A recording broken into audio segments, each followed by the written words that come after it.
How many times has this happened to you? You said, what I need is a great podcast on books. Well, it's here. Chatter on Books, and it starts right now. I'm Jamie McIntyre, your part-time announcer, and here's your full-time host, Torie Clark. I see Isaac has zoomed in. Hi, Isaac. Before we do that, I have to rave about our friend James Grady, who about a week or so ago, we love James Grady. He's an icon.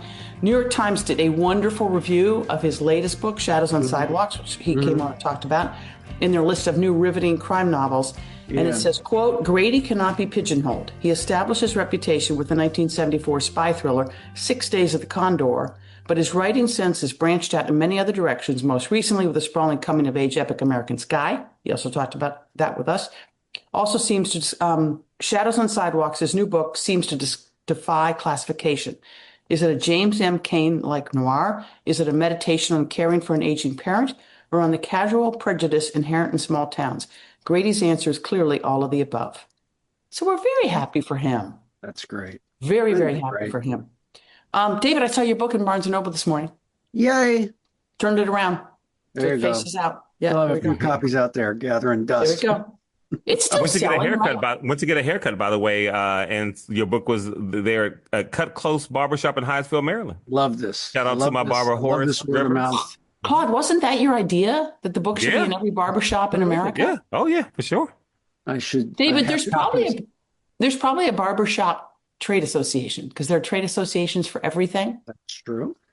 And they could help just drive around and drop one off at every barbershop. Here, have a copy of my book. You'll enjoy it. I knew somebody, and this person is still alive, so I won't name this person. This was 20 years ago. Not only drove around to bookstores in the DMV and put the book on the shelves, paid his father to drive around the country, because they do it differently now. But, the New York Times bestseller list that used to be based on some number of certain bookstores across the country. Right. And he gave his father cash. And the father drove around the country and would go into bookstore A in town B and buy 20 copies. Perfect. This would be my dream job, to drive around the country giving books to people. I would love that. Who can I see about that? That's the job I want. Okay. Oh, Torie, by the way, speaking about giving books to people, did you see that Taylor Swift and Travis Kelce donated $2 million to Dolly Parton? I did. Yes. Yeah. Leading up to the wedding, they've given $26 million away to a bunch of charitable organizations. So great. Shout out to them and congratulations to Taylor and Travis. So happy. We had a lot of Kalshi bets going over the weekend about that. I was convinced the whole Madison Square Garden thing was a head fake. I thought it was too. You and me both. Yeah, because Madison Square Garden is a dump. Who wants to get married in Madison Square Garden? But they pulled it off. Okay. And then all those people who showed up for the wedding, we were laughing over the weekend, like, you got nothing better to do than haul your happy backside into New York to stand outside. Security. Mm-hmm. Yeah. And stand outside. So how great would it be for the finals in New York? If Travis Kelce, or as I call him, Travis Swift, would have he comes into the season next year with Swift on the back of his jersey. Can you imagine the merch sales that he would get, or Kansas City would get with that? He should do that. That would be great. Claude, that is genius. He should do that. The amount of money, I know about 15, 20 somethings, almost 30 now, who's going to spend a lot of money on Taylor Swift. And if you told them they could get his jersey with Swift on the back. Oh, okay. Which reminds me, I promise, Isaac, we're going to come to you in just a second. But I was telling this story over the weekend. So many, many, many years ago, Brian and I honestly don't remember if we were even married then, not married then. Somehow the conversation is about that if we had children, their last name would be his last name, Graham. I didn't change my last name. I don't care. But the presumption, he just, chest out the presumption that their last name would be Graham so offended me.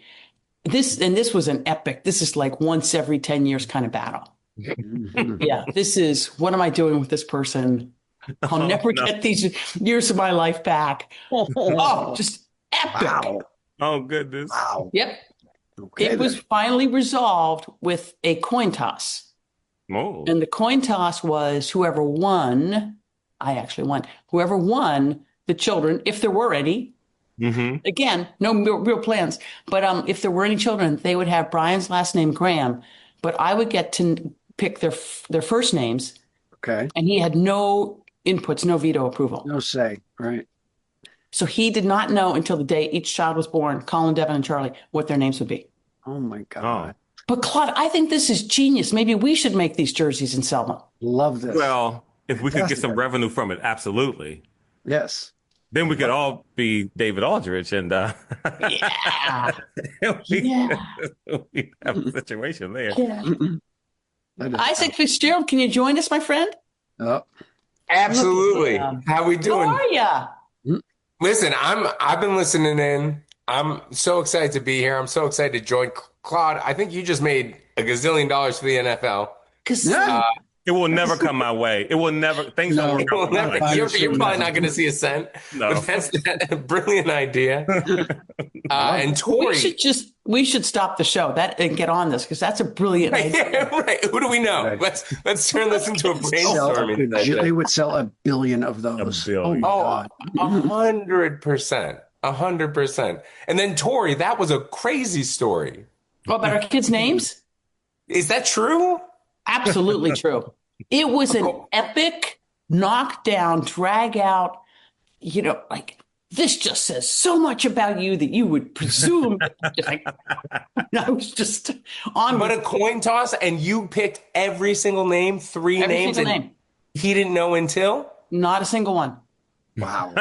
Okay, so just to give you a feeling of how this could go, I do not have children. You're about to find out why. Here are my top 3 names. Okay. Atlantic. Oh, nice. Buick. Okay. Tallahassee. Oh. Wow.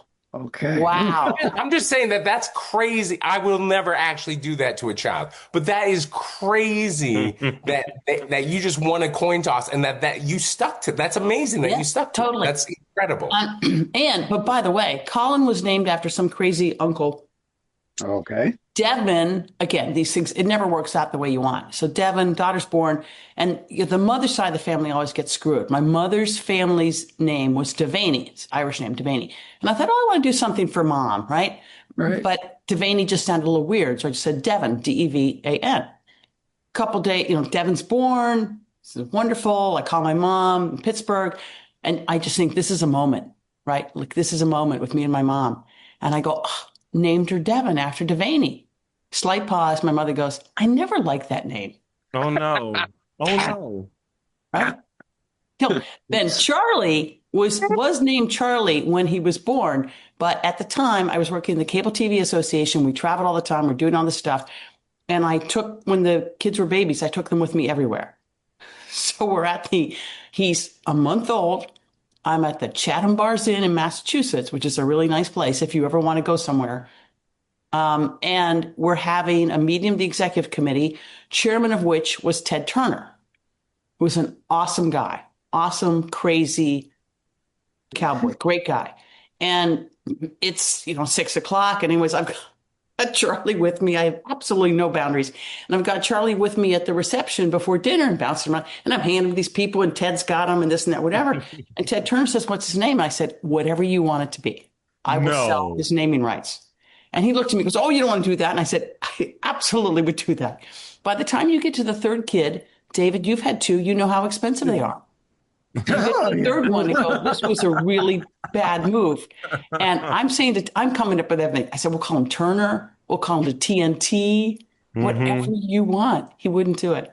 No. He would not do it. Missed opportunity. I'm sure that's the first time someone ever came and asked him for money. I'm sure it never happened to him before. First time ever. Hey, can we go back? Isaac, would it have been Tallahassee Fitzgerald?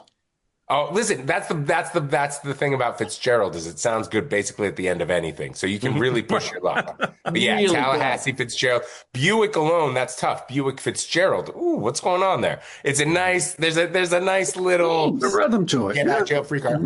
Did you mess with your husband at all? Were you ever once just like a ridiculous name and then you're like, no, I'm just kidding? No, because the pissed at him, quote unquote, lasted so long, I wouldn't reveal anything until the child was born. Nothing. He would occasionally question. I was like, what are you thinking? What are you thinking about for this one? Nope. That not going to do it. I love Angry Torie. It's fantastic. I like that kind of petty. I like that kind of petty. Yeah. It was a slow burn. Okay, everybody. Love it. Welcome to Actual Chatter on Books. Isaac Fitzgerald now formally meet Claude Jennings, David Aldrich. Hi, David. Isaac. Absolute pleasure. As you may remember from a few weeks ago, I first met Isaac in Oyster Bay, New York, at the Gold Coast Book Fair, run by our friend Steve Israel, Aunt Benny, great people, Theodore's Books in Oyster Bay, which is really cool. And Isaac, chime in here, cutest town in the world. Oh my gosh. They had all these fantastic streets, bookstore, fantastic town.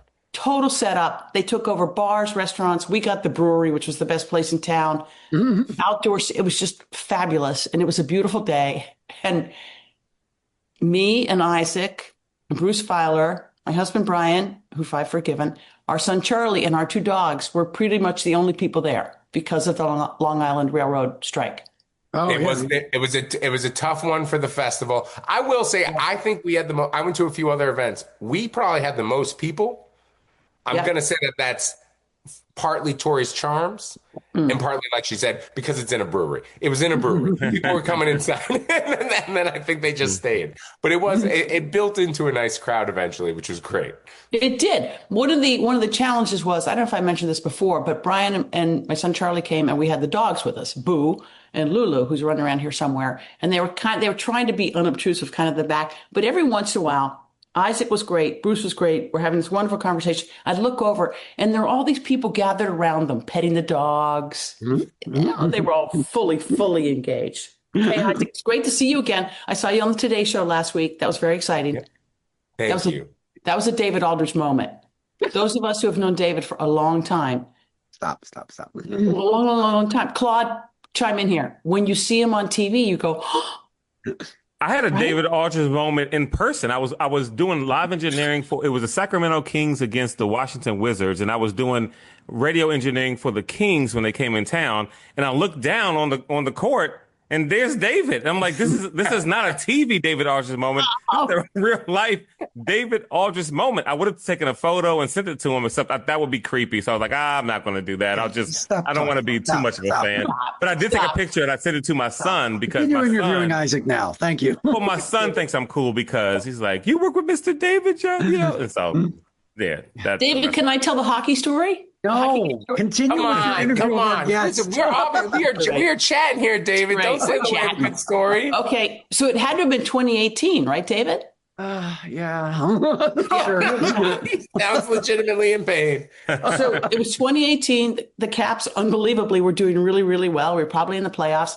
And I'm there with my husband, 3 kids, then son's girlfriend, now daughter-in-law, because we were all in on the Caps. And David and I are trading texts because he was going to be at the game that night. I'm like, so maybe in between near the end of the first period, I just said to David, hey, let's catch up. And he goes, I'll meet you, outside your section, first concourse. Okay, great.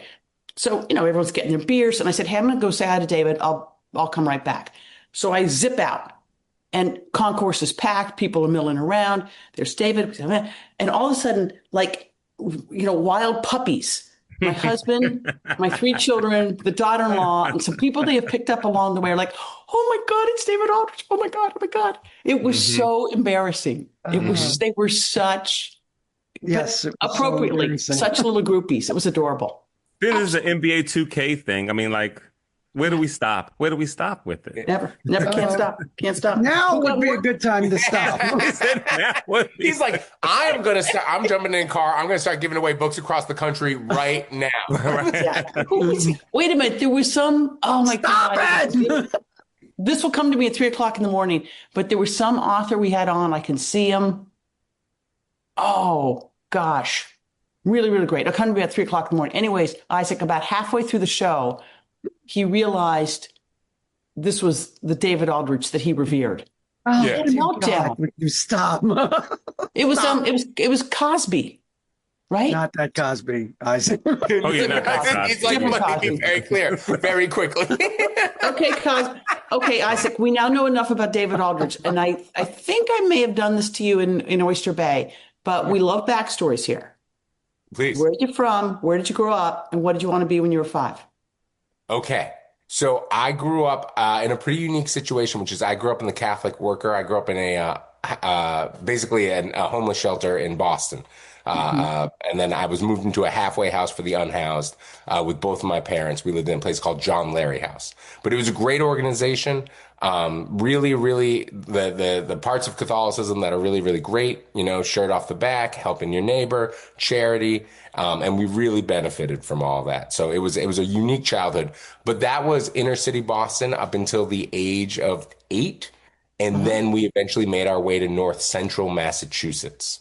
And the joke I make there is, do you know how if you go far enough west in Massachusetts, it gets real pretty?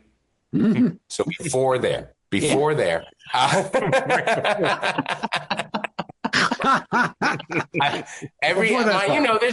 Pennsylvania, every single state has its own version of the Rust Belt. I would make the argument that I was in that section of Massachusetts, which made for a really interesting childhood, both inner city, extremely rural, and both growing up extremely low income, but in, let's be honest, a relatively very rich state. And so I had a real interest in juxtapositions as a child. But at the age of 5, I'm not joking. My parents revered books, revered them. Cool.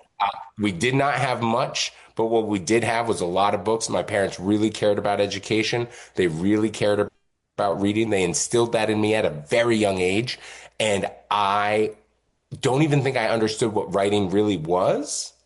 I just knew that if I made books, my parents would think it was cool. And so I think from a very young age, I wanted to be a writer. And they liked walking too. This is going to be the segue to your wonderful book, American Rambler, Walking the Trail of Johnny Appleseed. They kind of revered the outdoors as well, right? Yeah. So, I mean, at the core of this book, and there's a lot of threads that I weave together in it, but at the core of this book, my first book was called Dirtbag Massachusetts. And that's because I grew up when we moved to North Central Mass, it was a town called Athol, Massachusetts. And they won't let you name a book. Athol, Massachusetts. Yeah. I don't know the rules, but yeah, exactly. You can't name a book Athol, Massachusetts. So we named it Dirtbag, Massachusetts. That's a coming of age story. It's a coming of age story. American Rambler, I would argue, is a coming of middle age story. Because the core of the book is my parents were really into walking and they were really into faith. And as I grew up, as I approached 40, all of a sudden I started realizing I was really into walking and I was doing what I call talking to the sky because I couldn't even admit it to myself yet that I was praying. And all of a sudden walking and faith had really come back into my life. And I realized that after a lifetime of being like, no, I'm different, it's starting to accept the ways in which I was very much the same. So talk about your walking with AirPods, not by yourself, with other people. What's your walking experience? What was your walking experience before you tackled Johnny Appleseed's walks? Yeah. So when I was a young kid, again, not a lot of money. So basically any chance my dad got, he'd throw me in a truck and we'd drive up to the White Mountains in New Hampshire because it was free. Yeah. And we would go on big, long backpacking trips. So he would little legs. When you're a kid, walking with an adult sucks. You're trying to keep up with them. And he was just trying to make sure I wouldn't sit on a stump and be like, I quit. And so he would tell me these long, super, super complex, meandering stories to kind of keep me engaged. And of course, as I grew older, I would start, like the first time I saw Star Wars, I remember, Luke, I am your father. All of a sudden I was like, that sounds familiar. Because basically my dad was just, he would take everything from, he would just all these books he would read and all these movies he would watch. He would just kind of retell them to me as I was going on these big long walks as a kid. Don't get me wrong. I've always loved walking. I didn't have a license for a lot of my life. I lived in cities. It's basically, it was my main form of getting around. But it was when the pandemic hit. I was in New York City. I was living in New York City at the time, very walkable city. But one of those early things they said was it's okay to be outside. And I was in an apartment by myself, losing my mind. And all of a sudden I was like, okay, I guess I got to be outside. I was walking 20,000 steps a day, almost 10 miles. I would always try to hit local businesses because it was my way of kind of trying to feel like I was supporting any way I could. You know, if a marketplace was selling margaritas out the window, there I was. And it was really my way of exploring the city. It was my way of, after I'd been living in the city for so long, but it's so expensive too. All I was doing was going to work, coming back, going to work, coming back. All of a sudden, I was really able to take in on foot there's this great walker. He's a friend of mine, Garnett Cadogan. He calls it at human pace, moving through the world at human pace. And I was able to do that in New York a lot. And then eventually, once the pandemic kind of subsided, that's when my, at the time, girlfriend, now wife, was like thinking, well, what's your next writing project going to be? And I had this one part of the first book. I was like, oh, I'll just write that, but longer. She's like, that's a terrible idea. What about this walking thing? And I did. I wrote a piece for The Guardian. I got a huge response. Yeah. And she was absolutely right. And she was like, is there a walker in history that you really admire? And without missing a beat, I said, Johnny Appleseed. Okay. And she said, that's not First a real of all, guy. girlfriend/wife, brilliant. Second most popular person at the brewery that day, by the way. Third, next to Boo and Lulu.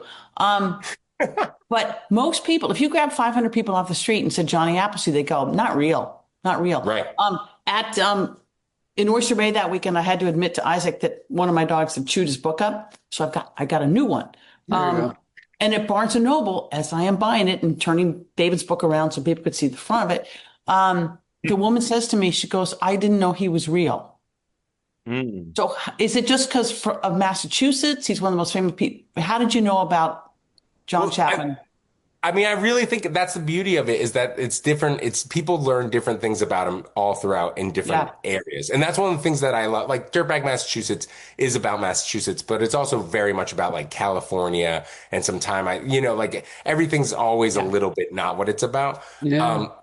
But that's what I love about kind of like, I'm hesitant to use the word like regional, but like if you go local, you go national. And so like you learn all these different aspects of the subject you're covering and how it's received in all these different areas. But yes, I grew up in Massachusetts, truly a few towns over from where John Chapman was born. So I was raised knowing that he was a real guy. And again, my dad would tell me these giant, elaborate, total BS stories built on him. And then my mother, the more realist, would be like, okay, here's the facts. And that's another thing that's at the core of this book, right? The kind of braiding of legend, facts. Can we tell the difference? How much does it really matter when we tell the difference? But yeah, that's what I said to my then girlfriend, now wife. I said, he is a real guy. Like I got to, it's every man's favorite thing. She was like, not a real guy. I was like, well, actually, and I started pulling out all the facts. And so we researched him for a little bit, but this is where we really found like the third aspect. There's walking, there's faith. But all of a sudden I'd read Michael Pollan's Botany of Desire. And I love that book, but I hadn't read it in years. And we did some research that afternoon. And that's when I remembered, oh, right, the apples were taught. The Disneyfication of John Chapman is it's apple tarts for like this beautiful, not conflict at all, no blood, westward expansion, just tra-la-la-la-la, everyone's singing and everything's chill and it's just a big wilderness out there, no conflict at all, right? So there's this Disneyfication of the westward expansion that happens. And Chapman, unwittingly, after his death, kind of becomes the Mickey Mouse of that. But really, when you drill down, you realize obviously a lot of conflict there, but also the apples that were sold to us by Disney as like, oh, they're for apple pies and apple tarts and apples for the settlers. No, it was all for alcohol. Every single thing. It was all alcoholic cider and Applejack. And they were making, and up until Prohibition, that's what apples had a PR renaissance post-Prohibition. Apple Day keeps the doctor away and all that. That all comes after because they had to rebrand as a non-alcoholic making fruit. And they are healthy, don't get me wrong, but it was all for alcohol. And that's when my girlfriend at the time said, I think we've got our guy, because what it allowed me to do was move through the country, walk through the country. Eventually I get a vehicle, drive, be on the road, but see the country at an eye level and really go to spaces where people still gather. Because that's what this book's really about. How we're better when we're together than when we're apart. How we're better when we're talking and we're joking and we're having fun. And I go to places like churches, like baseball stadium in Fort Wayne, but also a lot of bars where people gather and just get to be with one another. And that was the big thrill of the book for me is, don't get me wrong, I'm not a great biographer. I got better at researching as I went. But what I can do is kind of go and see what's going on in the world today and report back. And that was the fun of this book for me. It's absolutely spectacular. You feel better about life. You feel better about humanity after reading this. You were in so many different places, and there were so many great stories. And I'm thinking about the religion, the name of which I cannot even say, Swedenborgian. So yeah, Swedenborgianism. You got it. You nailed it. That was fascinating. It's the Church of New Jerusalem. They call themselves the Church of New Jerusalem now. So that's easier. That rolls off the tongue a little easier. Yeah. And that there are still, I think the real John Chapman was better than the Disneyfication of Johnny Appleseed. He's fascinating. He was a huge landholder, right? 12,000 acres by the time he was done. Yes. So by the time he passes away in his mid-70s, which walking's good for you because those are good numbers for that day and age. Right. Those are good numbers for that day and age. And when he passes away, again, obviously we're using European colonial laws here as I talk about this, but basically if you planted the land was yours as they went through westward expansion. And by the time he dies, on paper, he had 1,200 acres to his name, which he never touched. He'd basically taken a vow of poverty. So on paper, he was very wealthy, but he still lived a very nomadic, very sparse, very minimalist life. And that's just what he had on paper. What's funny is he probably had a lot more than that, but he didn't keep track of stuff. He forgot about deals all the time. He'd partner with somebody, leave town, never come back. That person would be like, this is mine now. But yeah, he was a fascinating character. And that's what I love about him is his complexity. This country is better when we look at the complexity. Our lives are better when we look at the complexity. Our families are better when we look at the complexity. You can hold love for somebody and still also have criticisms or conflict with that person. And that is another thing that I just love about Chapman. When you Disneyfy him, it's actually kind of boring. When you get into the nitty gritty of it, he's a fascinating character. Was there ever a significant other in his life? So this is an interesting thing, and Michael Pollan touches on it in his book, and we never have the answer. The answer is no significant other that we know of, no children. So when he passes away, it was actually half brothers and a bunch of other parts of his family that got to lay claim to that land. So the Chapmans do benefit from his work eventually, but no direct descendants. And there's always been a little question around that. There is rumor when he was very, very young that he got his heart broken by a young woman, perhaps. There's also a rumor that it was more of a girl. And he was in his late tweens, early 20s. And then that's why he split town is he was got rejected and took off. But again, that is these are the aspects of him that we never fully know. It's a particular reading of it. It's a particular reading of it. He does not say it clearly, but in Michael Pollan's book, there's this part of me that sometimes reading through the lens of today, he's writing in the late 90s, early 2000s, is this kind of is he maybe asking if there's a sexuality at play that no one was talking about at the time? But we just don't know. There's no hard evidence. But what we do know is he never took a partner. He always lived alone. He never had a home address. And he either slept in the woods or he slept on the floors of strangers or friends. And so that was something that I did as well. That was right? My one rule was I have to sleep outside. Or with a stranger or a friend. Yeah. When did you feel along the way, stayed in so many different places? By the way, the book, I have to say it 1,000 times, American Rambler, it's great. Did at some point you go, okay, this is it. This is the real John Chapman experience. And I'm looking like him. You grew a beard. Your clothes were filthy, dirty. You were wearing bad shoes, right? For somebody who was a big walker, weren't you wearing really bad shoes like Crocs or something terrible? Yeah, it was not as bad as Crocs, Torie. But this is how legends build. Exactly. I hope in 2 years somebody was like, wearing Crocs. Fitzgerald walked from coast to coast in Crocs. He pulled a Forrest Gump in Crocs. This man is nuts. But genuinely, a part of the book. So I have friends who are real outdoorsmen. I have friends who are like, this is what they do. And a friend of mine who read it cover to cover said to me, I'm upset because I still don't think you understand how much danger you put yourself in. He was like, you are a fool and you were ill prepared and you were ill planned and you were naive. And I wish maybe you'd learned a harsher lesson. Yeah. It's kind of what my friend was trying to say. People like you should not be allowed to survive. This is you are a lucky son of a gun. But I was not very well prepared.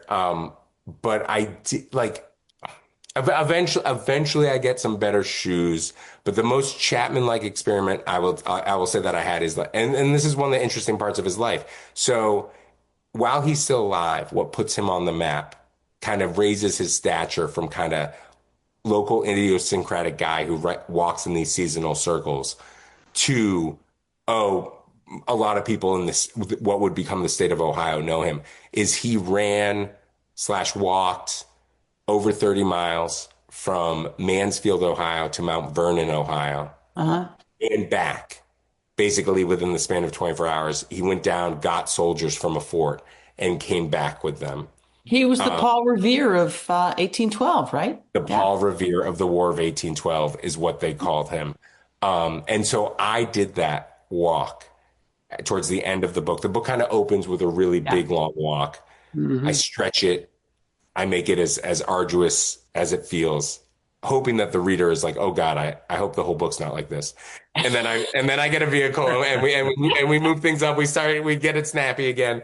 But then at the very end, I do that same walk that he did. And it's probably the most Chapman-esque I get because I had no pack. I don't go barefoot. I'm not that. We don't need to be that schlocky. We don't need to be that sticky.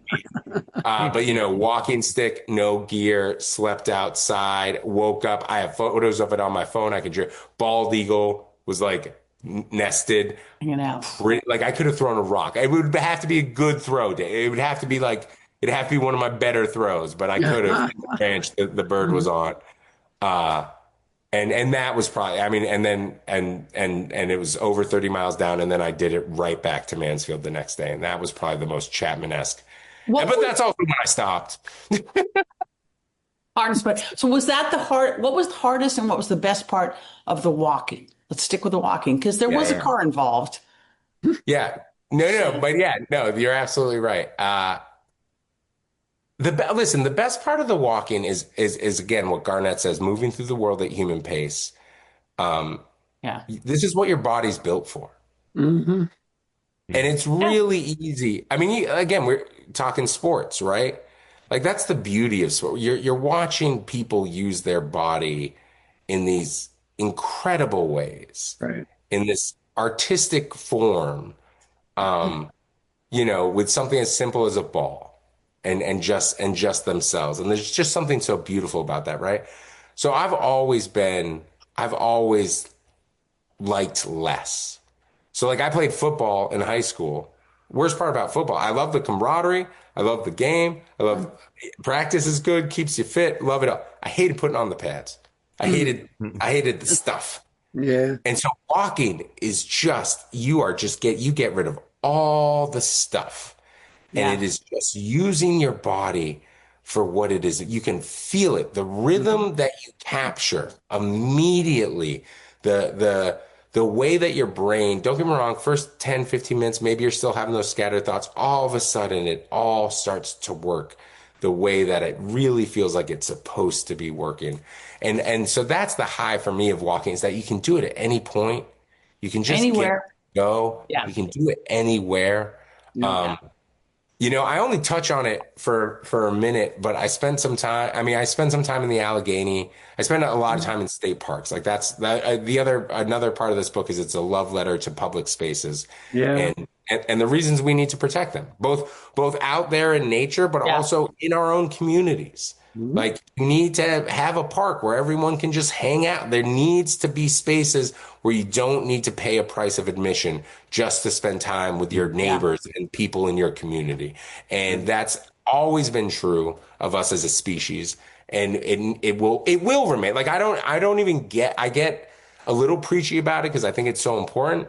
But I'm also so optimistic that humans will never let that go. We always need it, and so we will always provide it.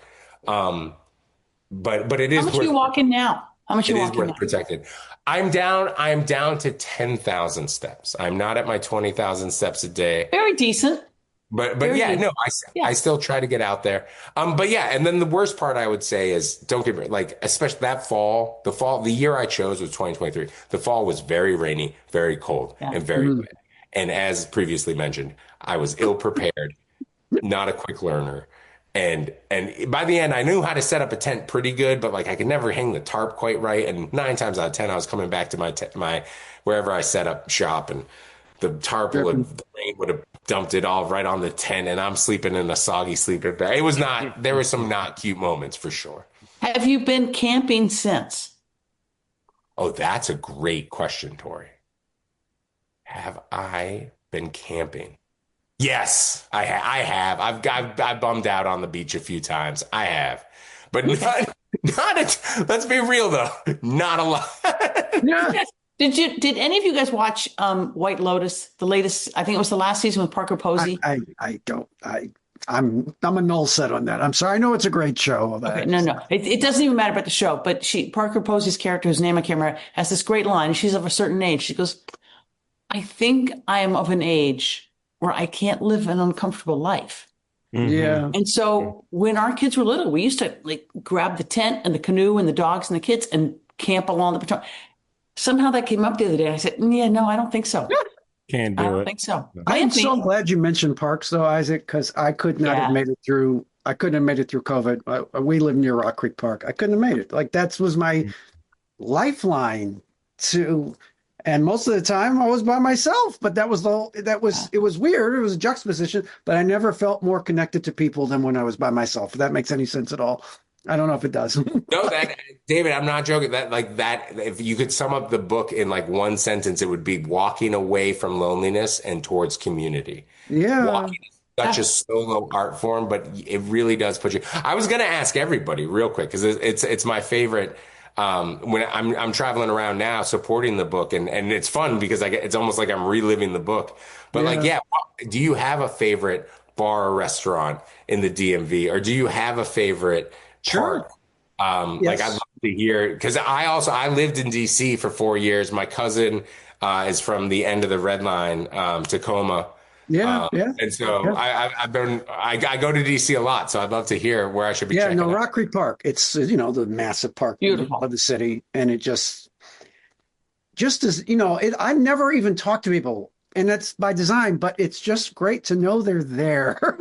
Doing the same thing, right, David? Enjoying the same thing. Yeah, we're all just taking part together in this thing where we can look up at the birds in the sky and the trees. This is good. And and try to walk up a hill. And, sometimes you do, sometimes you don't, but it's just great that it's there for everybody. And it doesn't cost you $50 to get in. It costs you nothing to get in, and that should be accessible to everyone. Amen. Totally. Claude? I also, real quick, I do want to say, David, I love the line, "I don't want to talk to people, but I want to know that I could." I want to know. It's just good to know they're there. Claude, I'm sorry. No, I was going to say, I love to play golf, and for me, it's a lot of the municipal golf courses. And there's plenty of expensive private courses here in the DMV, but like I'm thinking about Paint Bench in Greenbelt, East Potomac in DC. I'm thinking about Langston in Northeast DC, not too far from where I grew up. Enterprise in Prince George's County, where you can go. And for a lot of these places, the golf is one thing, but there are people who work in the city and work in Prince George's County, kids who go to school, after school, before work. They go there to get breakfast and lunch, and they go there to get dinner because the food is good, the conversation is good, the history is good. And you sit there and you go, it feels like your own private country club, but it doesn't cost a bunch of money. You go there, you pay whatever you'd pay to get some food, and you sit down and you eat and you talk to people. And I don't know, maybe you go practice a little bit, or maybe you don't. You just go there for that. And so, no, but that's what it is. That's and right. so, yeah, and it's a lot of native Washingtonians that go to those places who are from the city, and you just share stories of your families and stuff like that. And so that those would be my places. I love that. Absolutely. So golf is I try to live my life optimistically, which is to say that I'm going to have more of it, knock on wood. But golf is one of those things where I'm 43 right now, and it's like I'm saving it. Like I'm thinking as I get into my because I love walking already, right? There you go. So I like to think that hopefully maybe in like 5 years, as I'm approaching late 40s, I'm going to go into my like golf era and do it through like my 50s. Isaac, one of the most famous books about golf is called A Good Walk Spoiled. Yeah, I was going to say, don't waste your time. It's a heartbreaker. Don't do it. Just keep walking and never play. Don't do it. As someone who loves the game, it's going to break. Just walk yourself to the public club, meet some fun people, order some food. Do not listen to Claude, Isaac. My dad took up golf in his 50s. And it was the greatest thing ever. And I try, I'm terrible, but I go out 2 or 3 times a year because my sons will spend 3 or 4 hours with me because of it. It's outdoors. It's beautiful. These golf courses are usually beautiful. You can have a conversation. And even an idiot like me, horrible, 1 out of 18 holes, you're going to hit one really good shot. You're going to hit one good shot. Convince you can do it forever. That's sound and that feel will stay with you forever. Yep. And you'll hate yourself because you didn't start younger. And you'll go, oh, sure. Well, it's easy. Yeah. That's easy. I can do it. It's easy. And all you'll say is, I wish I started when I was 20. And you'll hate yourself for the rest of your life because you didn't start when you were 20. So don't even start it. Don't start. Wait, when'd you start? I got to ask. When'd you start? So I played for maybe 3 or 4 years, from 19 years old to about 22, and then picked it back up around 35 or so. And wish I never put it down. And now my son is 13, and he almost beat me this weekend twice. I had to hustle on 17 and 18. It was close. What he doesn't know, if we were using a handicap system, he would have beaten me like last year, but I don't tell him that. Stroke play. I don't tell him about the handicap system. Claude, you've got to text us when Manny beats you for real. Oh, I will. It'll be a great day for me too. I can't wait till he does it. I can't wait till he does it. Spectacular. Hey, Chatterheads, it's Jamie here with a couple of quick items before you go. First of all, thanks so much for listening. We really appreciate your time. There are, however, a few things you can do to help us keep Chatter chugging along. Of course, you can follow us in all the usual places, Twitter, Facebook, and Instagram. Join us on Patreon for bonus outtakes from the show, including Torie's rapid-fire lightning round with the guest and some pre- and post-show persiflage that we usually edit out. Go to chatteronbooks.com to subscribe to our monthly newsletter where you'll get a sneak peek at the upcoming authors. And don't forget, if you're buying books, please try bookshop.org. It's easy, it's online, and the best thing is you'll be supporting your favorite independent bookstores and affiliates like Chatter on Books. So, download us wherever you get your podcasts. Give us a review on Apple if you're feeling so disposed. But, most importantly, just stay in touch. Send questions, comments, ideas, and even insults to info@chatteronbooks.com. That's info@chatteronbooks.com. And thanks again for listening. Stay safe. We'll see you next time.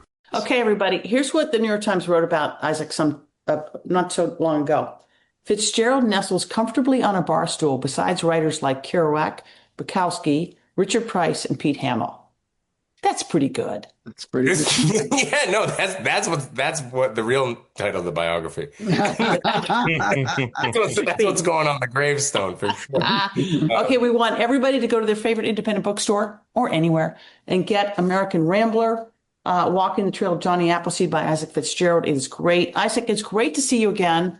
Stay in touch, my friend. Claude, David, by this time tomorrow when the show drops, is it drops, Claude, or does it go up? What does the show do? It drops and goes up, actually. Okay. Either way, I love it both. By the time USA will either be on their way or the jinx would have taken effect, and they will. But we're wishing them the best. Thanks, everybody. We're going to be back in a couple of weeks with Emma Stiles, zooming in from the UK. She's got a book called Shark, which is essentially like crazy kick-ass women going after a serial murderer in Australia, which I think sounds great. But thanks, everybody.